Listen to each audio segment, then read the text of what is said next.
তাহলে আমাদের আজকের টপিক হলো 14+14 স্টেটারের স্লটওয়ালা যে সিলিং ফ্যান আছে সেই সিলিং ফ্যানের ওয়াইন্ডিং ডাটা অ্যানালাইসিস। তাহলে এখান থেকে আমরা দুটো কয়েল বাইরে কেটে বার করে নিয়েছি। এই হাতের যে কয়েলটা আছে এটা হচ্ছে আমাদের রানিং কয়েল এবং এই হাতের যে কয়েলটা আছে সেটা হচ্ছে আমাদের স্টার্টিং কয়েল। তাহলে তোমরা দেখবে এখানে 25 মিলিমিটার পর্যন্ত কিন্তু মেজার করা যাবে। 25টা দাগ কাটা আছে 25 মিলিমিটার। এইবার বলি, এই যে ওপরের দিকে দাগগুলো দেখতে পাচ্ছি সেগুলো হচ্ছে এক এক করে 25 পর্যন্ত গেছে এবং ঠিক 1 এবং 2 এর মধ্যেখানে দেখো একটা নিচের দিকে দাগ কাটা আছে। এই নিচের দিকের দাগটা হচ্ছে 0.5। তাহলে প্রথম দাগটা ওপরের দিকে হচ্ছে 1, তারপরে হচ্ছে 0.5, তাহলে 1.5, তারপরে হলো 2, 2.5, 3, 3.5, 4, 4.5, 5। এইখান থেকে এই স্ট্যান্ডটাকে ধরলাম, তাকে ধরে একদম এই ফাঁকা অংশটার মধ্যে হালকা করে প্রেস করে রাখলাম এবং এখান থেকে র্যাচেটটা ধরে আস্তে আস্তে আস্তে আস্তে টাইট দিতে থাকলাম।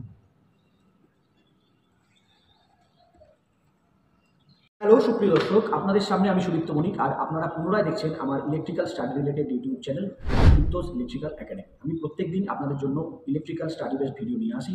ভিডিওগুলোকে নোটিফিকেশন স্বরূপ পেয়ে যাওয়ার জন্য অবশ্যই চ্যানেলটাকে সাবস্ক্রাইব করতে হবে এবং পাশে থাকা বেল আইকনটা প্রেস করে অল অপশনটি অন করে দিতে হবে। তাহলে আমাদের আজকের টপিক হলো 14+14 স্টেটারের স্লটওয়ালা যে সিলিং ফ্যান আছে সেই সিলিং ফ্যানের ওয়াইন্ডিং ডাটা। তাহলে দেখো এখানে আমরা যে কোডটা দেখতে পাচ্ছি এটা হচ্ছে নিউটনের সিলিং ফ্যান, যেটাতে 14টা স্লট আছে। তাহলে স্লট কিভাবে কাউন্ট করতে হয় তোমাদের একটু দেখিয়ে দিই। যে কোনো একটা জায়গাতে একটা যে কোনো জিনিস ইনসার্ট করিয়ে নেবে। তাহলে এখান থেকে আমরা কাউন্ট করা স্টার্ট করছি। 1, 2, 3, 4, 5, 6, 7, 8, 9, 10, 11, 12, 13, 14, 14টা স্লট। যদি আমরা এভাবে বুঝতে না পারি তাহলে তোমাদেরকে আরো একটু সোজা করে দিই। যতগুলো কয়েল দেখতে পাচ্ছ ঠিক ততগুলোই স্লট আছে। তাহলে এখানে একটা কয়েল বাঁধা ছিল, এই কয়েলটাকে আমরা এখান থেকে কেটে বার করেছি, তার কতগুলো স্ট্যান্ড আছে সেইটাকে ক্যালকুলেট করার জন্য। তো সেখানে একটা কয়েল মিসিং আছে, বাকি এখানে 13টা কয়েল দেখতে পাচ্ছ। 1, 2, 3, 4, 5, 6, 7, 8, 9, 10, 11, 12, 13 আর একটা মিসিং, তাহলে 14টা ভিতরের দিকের ওয়াইন্ডিং। এবং এখানেও দেখো 1, 2, 3টে এখান থেকে কয়েল বার করা আছে কাউন্টিংয়ের জন্য। তাহলে 1 number, 2 number, 3 number, 4 number, 5, 6, 7, 8, 9, 10, 11, 12, 13, 14, 14টা winding বাঁধা আছে, মানে কয়েল বাঁধা আছে বাইরে থেকে। তাহলে এটুকু আমরা সবাই জেনে গেছি যে সিলিং ফ্যানের যে স্টেটার হয় সেই স্টেটারে মূলত আমাদের ওয়াইন্ডিংটা বাঁধতে হয় এবং এক্ষেত্রে দু রকমের ওয়াইন্ডিং থাকে। একটা হচ্ছে বাইরের দিকের ওয়াইন্ডিং, একটা হচ্ছে ভেতরের দিকের ওয়াইন্ডিং। ভেতরের দিকের ওয়াইন্ডিংটাকে বলা হয় স্টার্টিং ওয়াইন্ডিং, বাইরের দিকের ওয়াইন্ডিংটাকে বলা হয় রানিং ওয়াইন্ডিং। এর কিছুদিন আগেই আমরা একটি ভিডিও পাবলিশ করেছি যেটাতে আমরা বলেছি অল টাইপ সিলিং ফ্যান, অর্থাৎ যত রকমের সিলিং ফ্যান আছে, সেটা হাই স্পিড হতে পারে, সেটা লো স্পিড হতে পারে, সমস্ত রকমের যে সিলিং ফ্যান এবং সেই সিলিং ফ্যানগুলোর সেক্ষেত্রে স্লটের নাম্বার আমাদের 6 হতে পারে, 12 হতে পারে, 14 হতে পারে বা 16+16 হতে পারে। প্রত্যেকটির ক্ষেত্রে তার ওয়াইন্ডিং ডাটা কিভাবে আমরা ক্যালকুলেট করব, সেখানে স্টার্টিং ওয়াইন্ডিংয়ে আমরা কত টার্ন দেবো, রানিং ওয়াইন্ডিংয়ে কত টার্ন দেবো, স্টার্টিং ওয়াইন্ডিং বা রানিং ওয়াইন্ডিংয়ে আমরা কত SWG ওয়্যার ইউজ করব, সমস্ত কিন্তু আমরা সেই ভিডিওটার মধ্যে আলোচনা করেছি। তো যারা এখনও সেই ভিডিওটা দেখোনি, ভিডিওটা তোমাদের জন্য খুবই উপযোগী, খুবই ইম্পর্টেন্ট, তোমরা দেখে নাও। এখানে 14+14 স্লট আছে, তার জন্য আমরা এখান থেকে ডাটা ক্যালকুলেশন করি। এখান থেকে আমরা দুটো কয়েল বাইরে কেটে বার করে নিয়েছি। এই হাতের যে কয়েলটা আছে এটা হচ্ছে আমাদের রানিং কয়েল এবং এই হাতের যে কয়েলটা আছে সেটা হচ্ছে আমাদের স্টার্টিং কয়েল। তাহলে স্টার্টিং কয়েলটা ছিল ভেতরের দিকে বাঁধা ছিল এবং রানিং কয়েলটা আমাদের স্বভাবতই বাইরের দিকে বাঁধা ছিল। এইবার আমরা এখান থেকে কাউন্ট করে দেখলাম যে রানিং ওয়াইন্ডিংয়ের এখানে আমরা পাচ্ছি এই একটা হাত, এই একটা সিঙ্গেল স্ট্যান্ড, মানে এটা হচ্ছে 100, 200, 300 এবং এটা হলো 90। তাহলে 390 টার্ন আমরা একটা কয়েলের ক্ষেত্রে পেয়েছি। স্টার্টিং ওয়াইন্ডিংয়ের ক্ষেত্রে যখন একটা কয়েল নিয়ে আমরা কাউন্ট করলাম তখন দেখলাম 100, 200, 300 এবং এখানে রয়েছে আমাদের 47। এখান থেকে আমরা 347 টার্ন ধরে নিচ্ছি আপাতত। তাহলে আমরা এখানে একটু লিখি। রানিংয়ের জন্য আমরা পেলাম 390 টার্নস এবং স্টার্টিংয়ের জন্য আমরা পেলাম 347 টার্নস। এটা যখন আমরা নিজে হাতে কাউন্ট করেছি তখন আমরা এই সংখ্যাগুলো পেয়েছি। এইবার প্রথমে আমরা যেটা করব, যখনই আমরা কোনো সিলিং ফ্যানের ডাটা অ্যানালাইসিস করব, ডাটা ক্যালকুলেশন করব, সবার আগে আমাদেরকে এই যে স্টেটারের যে কোডটা আছে সেই কোডটার কত ডায়ামিটার, সেই ডায়ামিটারটা আমাদের এখান থেকে মেজার করতে হবে। তার জন্য আমরা ইউজ করব আউটসাইড মাইক্রোমিটার। এই যে ইনস্ট্রুমেন্টটি আছে সেই ইনস্ট্রুমেন্টটিকে বলা হয় আউটসাইড মাইক্রোমিটার, কারণ এটি যে কোনো জিনিসের আউটসাইড থেকে মেজার করলে তার কতটা ব্যাস আছে বা ডায়ামিটার আছে সেটা কিন্তু আমরা জানতে পারি। তাহলে এই ক্ষেত্রে আমাদের এটাকে মাইক্রোমিটার বলা হয়। মাইক্রোমিটারের এক একটা পার্ট কী এবং কীভাবে মাইক্রোমিটারের সাহায্যে আমরা বিভিন্ন ধরনের ওয়্যারের যে গেজ সেটা পরিমাপ করতে পারি, মেজার করতে পারি, সেটা নিয়ে একটা অন্য ভিডিও আছে। তোমরা সেই ভিডিওর লিঙ্ক কিন্তু উপরে আই বাটন এবং নিচের ডেসক্রিপশন থেকে পেয়ে যাচ্ছ। তাহলে দেখো, এক্ষেত্রে আমাদের এই যে মাইক্রোমিটারটি আছে, মাইক্রোমিটারের এখানে দুটো স্কেল আছে। একটা হচ্ছে মেইন স্কেল, যেটা হচ্ছে এই ফিক্সড রডটার গায়ে আঁকা রয়েছে, এবং আরেকটা হচ্ছে মুভিং স্কেল, যেটা হচ্ছে এরকমভাবে ঘুরতে ঘুরতে যাচ্ছে। তাহলে এক্ষেত্রে যদি আমরা এই টোটালটাকে এখান থেকে দেখাই, তাহলে তোমরা দেখবে এখানে 25 মিলিমিটার পর্যন্ত কিন্তু মেজার করা যাবে। 25টা দাগ কাটা আছে, 25 মিলিমিটার। এইবার বলি, এই যে ওপরের দিকের দাগগুলো দেখতে পাচ্ছি, সেগুলো হচ্ছে এক এক করে 25 পর্যন্ত গেছে, এবং ঠিক 1 এবং 2 এর মধ্যেখানে দেখো একটা নিচের দিকে দাগ কাটা আছে। এই নিচের দিকের দাগটা হচ্ছে 0.5। তাহলে প্রথম দাগটা ওপরের দিকের হচ্ছে 1, তারপরে হচ্ছে 0.5, তাহলে 1.5, তারপরে হলো 2, 2.5, 3, 3.5, 4, 4.5, 5। এইভাবে 25 মিলিমিটার পর্যন্ত এটা আমাকে মেজার দিতে পারে। এইবার আমরা আসি এই মুভিং স্কেলের ক্ষেত্রে। মুভিং স্কেলে দেখো, এখানে 0 থেকে শুরু হচ্ছে, 0 থেকে শুরু হয়ে এখানে টোটাল এক পাক ঘুরে আসলো, ঘুরে আসার পর এটা কিন্তু 45-এ শেষ হলো। তাহলে এখানে 50টা অবধি ঘর এখানে কাটা রয়েছে। 0 থেকে শুরু হলো এবং 45 দাগ দেখা যাচ্ছে, তারপরে আরও 5টা ঘর গিয়ে 0-তে পাচ্ছি, তার মানে 50টা ঘর এখানে কাটা আছে। তাহলে এই 50টা দাগের লিস্ট কাউন্ট, মানে মিনিমাম কত মিটার বা কত মিলিমিটার মাপা যাবে, এখানে আমাদের মিনিমাম 0.01 এই এমএমে আমরা মাপটা পাবো। 0.01 এর লিস্ট কাউন্ট হচ্ছে 0.01 mm, আর এখানে আমরা ডাইরেক্ট এমএমে পেয়ে যাচ্ছি। এবার বলি, যখন তোমরা এই টেস্টটা করবে, টেস্টটা করার আগে অবশ্যই এই যে মাইক্রোমিটার আছে সেটা কি জিরো এররযুক্ত মাইক্রোমিটার, অর্থাৎ তাতে কোনো এরর নেই, সেটা তোমরা সবার আগে দেখে নিই। আমরা এখানে যে মাইক্রোমিটারটা ইউজ করেছি, সেই মাইক্রোমিটারটা তোমাদের আগেই দেখালাম। দেখো, এখানে কিন্তু মেইন স্কেলের 0 দাগ করা আছে। প্রথমেই এই টেস্ট করার আগে মাইক্রোমিটারটাকে র্যাচেটের সাহায্যে ঘুরিয়ে একদম এর ঠেকে যাওয়া পোর্শনে নিয়ে আসবে। নিয়ে আসার পর দেখবে এই মুভিং স্কেলের গায়ে একটা 0 কাটা রয়েছে এবং ভিতরের মেন স্কেলের গায়ে একটা 0 দাগ কাটা রয়েছে, অর্থাৎ এই দাগটা যদি এই 0 দাগটা এই 0 দাগের সঙ্গে হুবহু লাই করে যায়, তাহলে সেক্ষেত্রে আমাদের এটা একদম 0 এররওয়ালা মাইক্রোমিটার। কিন্তু এখানে দেখছি 0 আমাদের সামনের দিকে এগিয়ে আছে, মেন স্কেল দুটো দাগের সঙ্গে একটা দাগ তারপরের দাগের সঙ্গে কিন্তু এখানে ঠেকে আছে। আরও জুম কর, নিচের এই মেন স্কেলের দাগটা 0 দাগের সঙ্গে ঠেকে না থেকে তারপরের দুটো ঘর পিছিয়ে গিয়ে ঠেকে আছে। এইবার আমরা প্রথমেই এই যে স্টেটারটা আছে, এই স্টেটারের কোডটাকে দেখবো ভালো করে, যে কোন জায়গাটাতে একদম সংকুচিত অবস্থায় আছে, কম্প্রেসড অবস্থায় আছে। অনেক সময় কি হয়, ওয়াইন্ডিং খুলতে গেলে বা পুরোনো স্টেটারের ক্ষেত্রে কিন্তু এই স্টেটারের যে স্ট্যাম্পিংটা দেখছো, এই স্ট্যাম্পিংগুলো মাঝখানে অনেক ফাঁকা থেকে যায়। এরকম ফাঁকা থেকে যাওয়া স্টেটারের স্ট্যাম্পিংয়ের গায়ে আমরা মেজার করতে পারবো না। যেখানটায় কম্প্যাক্ট আছে, একদম পুরো জমাট বেঁধে গেছে, সেরকম জায়গাতে আমরা এই মাইক্রোমিটারটাকে ফার্স্টে এখানে লাগানোর চেষ্টা করি। তাহলে আমরা এই জায়গাটাতে মেজার করে নিচ্ছি, এখানটায় একেবারেই পুরো ঠেকে আছে।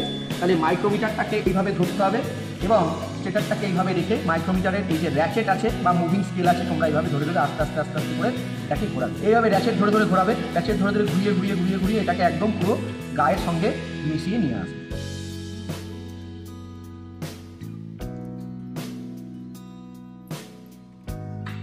এই নিয়ে আসার পর এবার র্যাচেটে হাত দেবে, র্যাচেটটাকে এরকম পাক ঘোরাবে। যখন দেখবে এই সাউন্ডটা আসছে, তার মানে এই মুভিং স্কেলটাকে আর জোর করে হাত দিয়ে ঘোরানোর দরকার নেই, র্যাচেট এখানে ফিক্সড হয়ে গেছে। এবার এটাই এর পরিমাপ নির্দেশ করছে।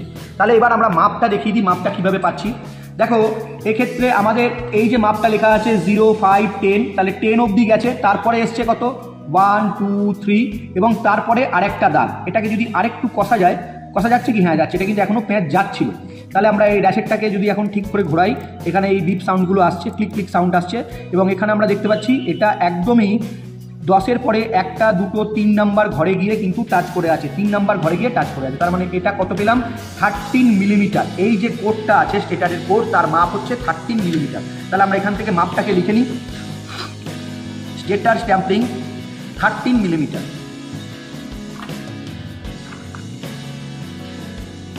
স্টেটর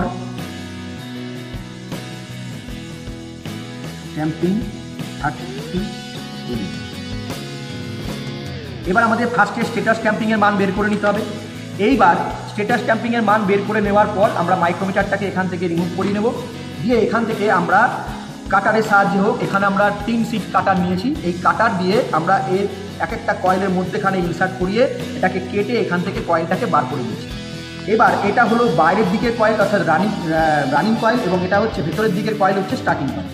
এই রানিং কয়েল থেকে আমরা একটা সরু লিড এখান থেকে খুলে বাথরুমের যে কয়েল ছিল এই কয়েল থেকে আমরা এখানে একটা সরু তার একদম কিনকিনে সরু তার যেটা আছে সেটাকে এখান থেকে বার করে নিলাম। এটা হচ্ছে স্টার্টিং ওয়াইন্ডিংয়ের একটি তারের গেজ এবং রানিং ওয়াইন্ডিং থেকে আমরা এখান থেকে একটা সরু স্ট্যান্ড বার করে নিলাম। তাহলে বড়টা হচ্ছে রানিং, এটা হচ্ছে স্টার্টিং। এইবার যেহেতু এর উপরে ইনসুলেশন করার জন্য বার্নিশ দেওয়া থাকে ওয়াইন্ডিং বাঁধার পর, তাই জন্য এর প্রপার যদি ডায়ামিটার পেতে হয় তাহলে প্রথমেই আমাদের এই তারটাকে নিয়ে এখান থেকে একটু আগুন জ্বালিয়ে নিতে হবে তারটা, যাতে এর উপরে ধরানো বার্নিশের যে কোটিংটা ছিল সেই কোটিংটা গলে যায়। এরপর এই কোটিংটা ভালো করে গুঁড়িয়ে নেওয়ার পর হাতের নখ দিয়ে ধরে একটু টেনে পরিষ্কার করে দাও, তাহলে ভিতর থেকে একদম কয়েলটা বেরিয়ে চলে আসবে, কপারটা বেরিয়ে চলে আসবে এবং এখানে কোনো বার্নিশের কোটিং বাকি থাকবে। তাহলে ঠিক একই রকমভাবে যেমন স্টার্টিংটাকে আমরা বার্নিশটা তুলে নিলাম, এর ক্ষেত্রেও তাই আমাদের করতে হবে। একই রকমভাবে একটুখানি আগুনে পুড়িয়ে নাও, দেখলে আগুনটা দিয়ে দিলাম সঙ্গে সঙ্গে একটা ফুলকি উঠতো, মানে ওটা কিন্তু বার্নিশ ছিল, সেই কারণের জন্য জিনিসটা হলো। এবার নখ দিয়ে ধরে প্রথমে টেনে পরিষ্কার করে। এইবার আমরা আসবো দুটো গেজ আমরা এখান থেকে মেজার করব। তাহলে এই গেজটা মেজার করার জন্য আমরা প্রথমে মাইক্রোমিটারটাকে একদম ছোট করে নেব, কারণ দেখতেই পাচ্ছ তারগুলো তো একদম মাথার চুলের মতো সরু সরু, তাই এত ফাঁকা করে রাখার কোনো প্রয়োজন নেই। একদম এরকম পজিশনে সেটিং করে নেওয়ার পর এটাকে একটা সাদা কাগজের ওপর রাখলাম, রেখে এইখান থেকে এই স্ট্যান্ডটাকে ধরলাম, তাকে ধরে একদম এই ফাঁকা অংশটার মধ্যে হালকা করে প্রেস করে রাখলাম এবং এখান থেকে র্যাচেটটা ধরে আস্তে আস্তে আস্তে আস্তে টাইট দিতে থাকলাম।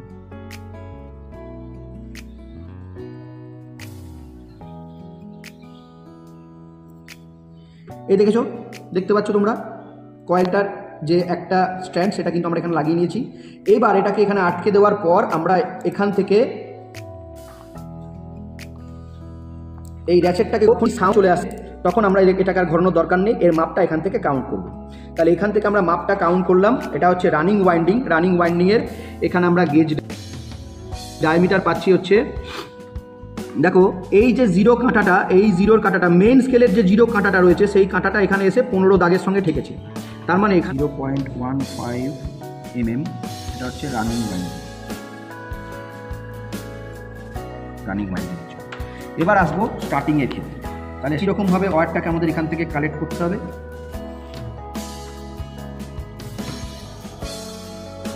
কালেক্ট করে নেওয়ার পর এটাকে আবার ওই সামান্য ফাঁকা করে ওই ফাঁকা জায়গার মধ্যে এটাকে ইনসার্ট করাতে হবে এবং র্যাচেটটা ধরে ঘোরাতে হবে। র্যাচেটটা ধরে ঘোরালেই আমরা এখানে দেখতে পাচ্ছি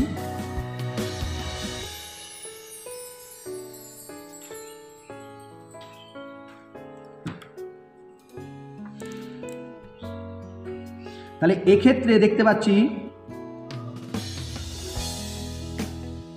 এখানে কিন্তু 16 গেজ দেখা যাচ্ছে, 15 তারপর 16 মেন স্কেলের জিরোর সঙ্গে মিশেছে।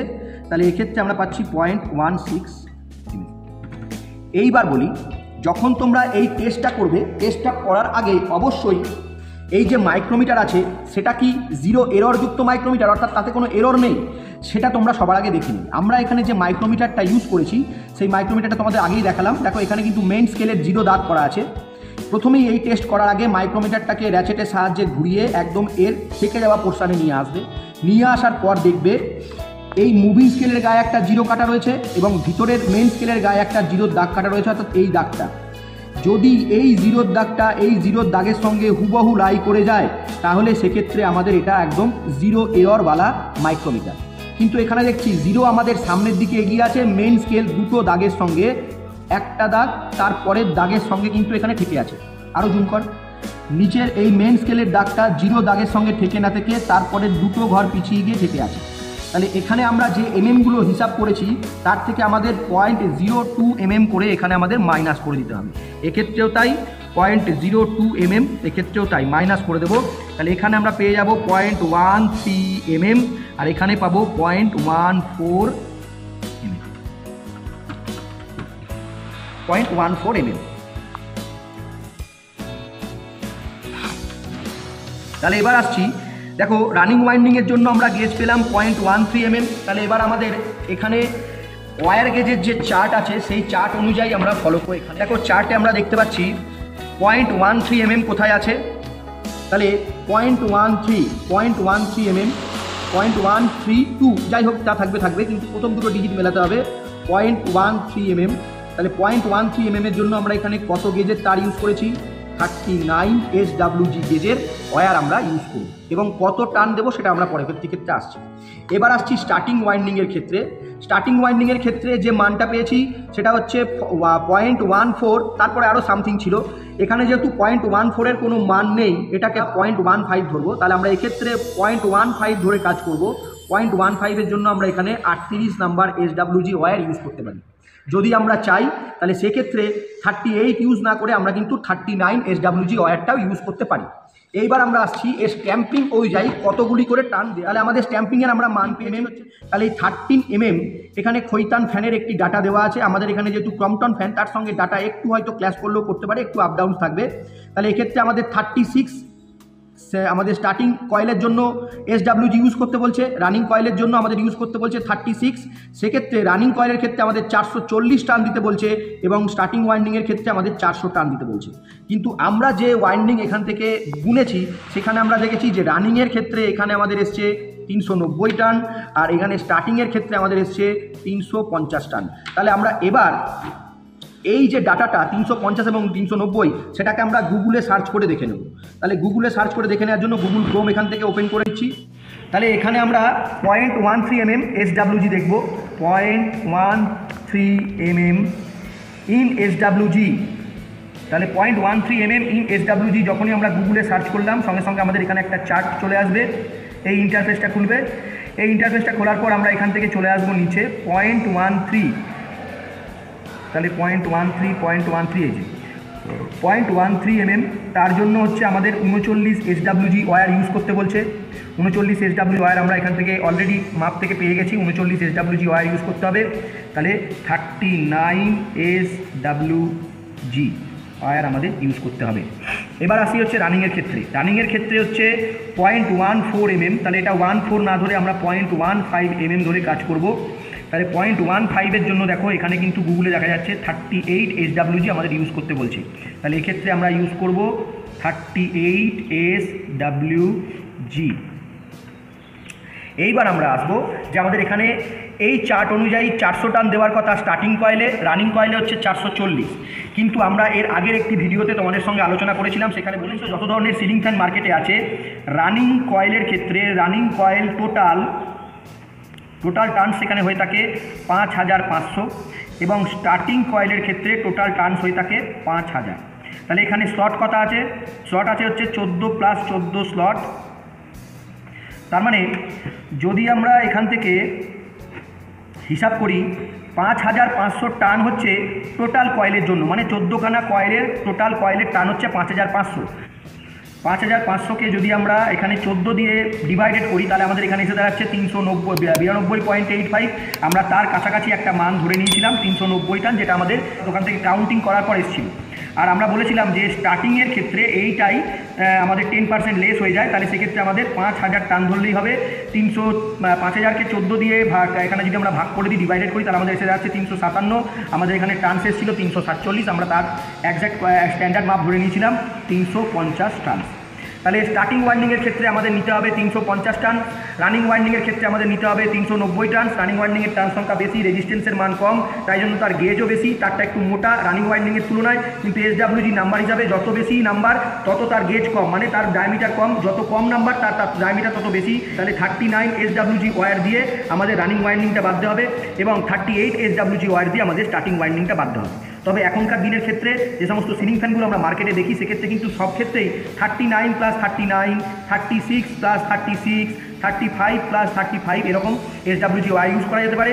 যেহেতু আমাদের এটা 14 + 14 স্লট, 11 mm স্ট্যাম্পিং থেকে 16 mm স্ট্যাম্পিংয়ের যে সমস্ত স্টেটার আছে সেক্ষেত্রে আমরা স্টার্টিং এবং রানিং দুই ক্ষেত্রেই কিন্তু আমরা 35 SWG থেকে 36 SWG ইউজ করতে পারি। আর যদি সেটাই অ্যালুমিনিয়ামের ক্ষেত্রে হয়ে যায়, অর্থাৎ হাই স্পিডের ক্ষেত্রে হয়ে যায়, তাহলে সেক্ষেত্রে আমরা এখানে 34 SWG থেকে 36 SWG পর্যন্ত SWG ওয়্যার। এখনও পর্যন্ত তো আমরা সমস্ত মাপগুলো জেনে গেলাম যে কত টান দিতে হবে, কী দিতে হবে না দিতে হবে। এবার এক্ষেত্রে আমরা যখন মার্কেটে এই ওয়াইন্ডিংটাকে কিনতে, মানে ওয়াইন্ডিংয়ের কপার যখন কিনতে যাব, তখন সেখানে তো গিয়ে আমরা টার্নস বললে আমাদেরকে মাপটা দিয়ে দেবে না। সেক্ষেত্রে কিন্তু কয়েলের মাপ ওজনে, অর্থাৎ গ্রামে হোক বা কিলোগ্রামে হোক, সেভাবে ওজন করা হয়। তো এই ক্ষেত্রে স্টার্টিং এবং রানিং যে কয়েল দিয়ে বাঁধা আছে সেই কয়েলের মাপ মোটামুটি 250 গ্রামের মধ্যে হয়ে থাকে, অর্থাৎ স্টার্টিংয়ের জন্য 120 নিয়ার অ্যাবাউট 125 এর মধ্যে থাকে, রানিংয়ের জন্য 100 থেকে 125 গ্রামের মধ্যে থাকে। দুটো ওয়াইন্ডিংকে যদি আমরা যোগ করি, যদি আমরা একই ওয়্যার ইউজ করি SWG 35-35 বা 36-36, তাহলে সেক্ষেত্রে আমাদের 250 থেকে 300 গ্রাম কপার কিনে নিয়ে এলেই যথেষ্ট।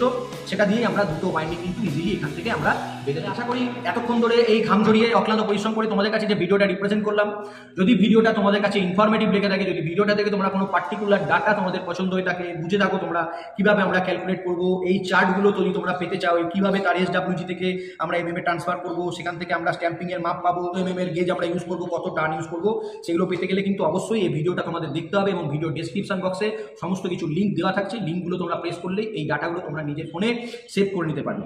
তো ভিডিওটা ভালো লাগলে ভিডিওটাকে লাইক এবং শেয়ার করার অনুরোধ রইল, এবং এই ধরনের আরও interesting electrical study related videos বাংলায় উপলব্ধি করার জন্য অবশ্যই তোমরা আমার চ্যানেলটিকে সাবস্ক্রাইব করে নাও এবং পাশে থাকা বেল আইকনটা প্রেস করো।